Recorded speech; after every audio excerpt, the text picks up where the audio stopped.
ঘর সাজানোর এই লতাটি দিনের আলোয় যতটা সুন্দর লাগবে রাতের অন্ধকারেও ততটাই সুন্দর লাগবে। জলে একটু ফেভিকল আঠা গুলে নিয়ে তুলির সাহায্যে পাতার উপর এভাবে টিস্যুগুলো দিয়ে লাগিয়ে নিতে হবে।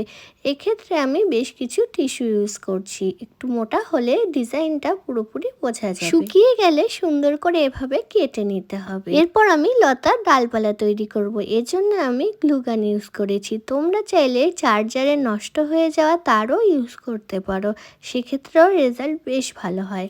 শুকিয়ে গেলে এভাবে সাবধানভাবে তুলে নিতে হবে। দেখো কত সুন্দর লতার মতো আকৃতি এসেছে। এবার আমি অ্যাক্রিলিক কালার দিয়ে রং করে নিচ্ছি।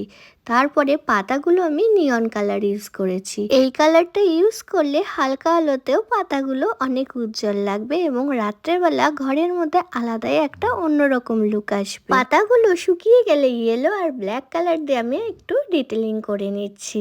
এক্ষেত্রে আমি আবারও অ্যাক্রিলিক কালার ইউজ করলাম। এরপর ধীরে ধীরে পাতাগুলো আমি সব লাগিয়ে দিলাম। পাতাগুলো লাগাতেই আমার লতাটা যেন জীবন্ত হয়ে উঠলো। আমার তো নিজে হাতে এমন জিনিস বানিয়ে ঘর সাজাতে ভীষণ ভালো লাগে। তোমাদেরও যদি ভালো লাগে তোমরাও ট্রাই করতে পারো। আমি আমার আর্টের টেবিলটা সাজানোর জন্য লতাটা বানিয়েছি আর সাজিয়েও দিয়েছি।